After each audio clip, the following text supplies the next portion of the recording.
Sir ప్రక్రియ పట్ల ముస్లిం మైనార్టీలు ఎలాంటి అపోహలకు గురి కావాల్సిన అవసరం లేదని బీజేపీ మైనార్టీ మోర్చా రాష్ట్ర అధ్యక్షుడు సయ్యద్ బాషా స్పష్టం చేశారు. సర్ గురించి కాంగ్రెస్ పార్టీ ఇతర విపక్షాలు చేస్తున్న దుష్ప్రచారాలను ఆయన తీవ్రంగా ఖండించారు. 2002 ఓటర్ల జాబితాలో పేర్లు నమోదైన వారి ఓట్లను తొలగించే ప్రసక్తి ఉండబోదని ఆయన స్పష్టం చేశారు. ఎవరి ఓట్లు తొలగించినా తమ మైనార్టీ మోర్చా ప్రతినిధులను కలిస్తే వారి ఓటు పోకుండా చూస్తామని ఆయన భరోసా ఇచ్చారు. సర్ ప్రక్రియ పట్ల ముస్లిం మైనార్టీలు ఎలాంటి అపోహలకి గురి కావాల్సిన అవసరం లేదని బీజేపీ మైనార్టీ మోర్చా రాష్ట్ర అధ్యక్షులు సయ్యద్ బాషా స్పష్టం చేశారు. సర్ గురించి కాంగ్రెస్ పార్టీ ఇతర విపక్షాలు చేస్తున్న దుష్ప్రచారాలని ఆయన తీవ్రంగా ఖండించారు. 2002 ఓటర్ల జాబితాలో పేర్లు నమోదైన వారి ఓట్లను తొలగించే ప్రసక్తి ఉండబోదని ఆయన స్పష్టం చేశారు. ఎవరి ఓట్లు తొలగించినా తమ మైనార్టీ మోర్చా ప్రతినిధుల్ని కలిస్తే వారి ఓట్లు పోకుండా చూస్తామని ఆయన భరోసా ఇచ్చారు. బీజేపీ మైనార్టీ మోర్చా రాష్ట్ర అధ్యక్షులు సయ్యద్ బాషా తన కార్యాలయంలో విలేకరులతో మాట్లాడుతూ సర్ ప్రక్రియ పట్ల ఉన్న అపోహల్ని విశదీకరించారు. ఈ ప్రక్రియ పట్ల చాలా మంది మైనారిటీలు తమ ఓట్లు కోల్పోతామని ఆందోళన వ్యక్తం చేస్తున్నారని, కానీ ఈ ఆందోళన అర్ధరహితమని తెలియజేశారు. కేరళ, పశ్చిమ బెంగాల్ రాష్ట్రాలలో మైనారిటీలు ఆందోళన చెందుతున్నారని, అయితే కేరళలో ఎలాంటి సమస్య లేదని అన్నారు. అలాంటి విదేశీ చొరబాటుదారుల ఓట్లను మాత్రమే తొలగించడం సర్ ప్రక్రియ ముఖ్య ఉద్దేశమని తెలియజేశారు.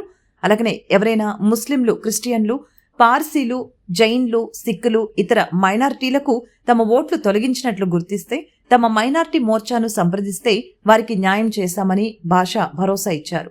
ఇస్లాం అంటే ఉగ్రవాదం కాదని, ఏ ముస్లిం కూడా పొరుగువారికి ఇబ్బంది కలిగించరని వివరించారు. నిజమైన ఇస్లామీ ఆచరిస్తున్నంత కాలం శాంతికి కొదవ ఉండదని తెలిపారు. అంటే సర్ చాలామందికి బీజేపీ గవర్నమెంటు ఉంది కాబట్టి మైనార్టీ ఓట్లు తీసేస్తారని ఒక అపోహ క్రియేట్ అవుతుంది. దాంట్లో భాగంగానే ఈరోజు ప్రెస్ మీట్ పెట్టడం జరిగిందన్నమాట. ఎందుకంటే భారతీయ జనతా పార్టీ 2002లో లేదు, అప్పుడు కాంగ్రెస్ గవర్నమెంట్ ఉంది. అప్పుడు కూడా సర్ ప్రక్రియ జరిగింది. అప్పుడు ఎటువంటి సందేహం లేదు, అది ఓట్ బ్యాంక్ కోసం కాంగ్రెస్ గవర్నమెంట్ ఉంది, మైనార్టీ సపోర్ట్ చేసింది అప్పుడు అనుకున్నారు. కానీ ఇప్పుడు భారతీయ జనతా పార్టీ, మోడీ గారి ప్రభుత్వం ఉంది కాబట్టి మైనార్టీస్ ఓట్లు తీసేస్తారని ఒక అపోహ పబ్లిసిటీ బాగా చేస్తున్నాయి ప్రతిపక్షాలు, ముఖ్యంగా కాంగ్రెస్ గవర్నమెంట్. పశ్చిమ బెంగాల్లో కానీ, కేరళలో కానీ, మిగతా రాష్ట్రాలు ఎక్కడైతే సర్ జరిగిందో, ముఖ్యంగా కేరళ తీసుకుందాం. కేరళలో ఎటువంటి ప్రాబ్లం లేదు, అక్కడ ఉన్న ముస్లిమ్స్ అందరికీ ఓటు ఉంది, లేని వాళ్ళు కూడా కొత్త ఓటు వచ్చింది. పశ్చిమ బెంగాల్లో ముఖ్యంగా చూస్తే అక్కడ బంగ్లాదేశ్ నుంచి వచ్చిన వాళ్ళు ఎక్కువ మంది ఉన్నారు కాబట్టి అక్కడ మమతా బెనర్జీ గారు ఓట్ బ్యాంక్ కోసం వాళ్ళని వాడుకోవడానికి ఓటు హక్కు ఇచ్చి వాళ్ళతో ఓటు వేయించుకుంటూ గెలిపించుకుంటూ వచ్చారు. ఎప్పుడైతే సర్ ప్రక్రియ వచ్చిందో వాళ్ళు మన దేశం వాళ్ళు కాదు కాబట్టి వాళ్ళని ఓట్లను తీయడం జరిగిందన్నమాట. ముఖ్యంగా సర్ ప్రక్రియ ముఖ్య ఉద్దేశం ఏంటంటే ఇందులో డూప్లికేట్ ఓట్స్ని తీసేయడం జరుగుతుంది. రెండోది చనిపోయిన వాళ్ళ ఓటు తీసేయడం జరుగుతుంది.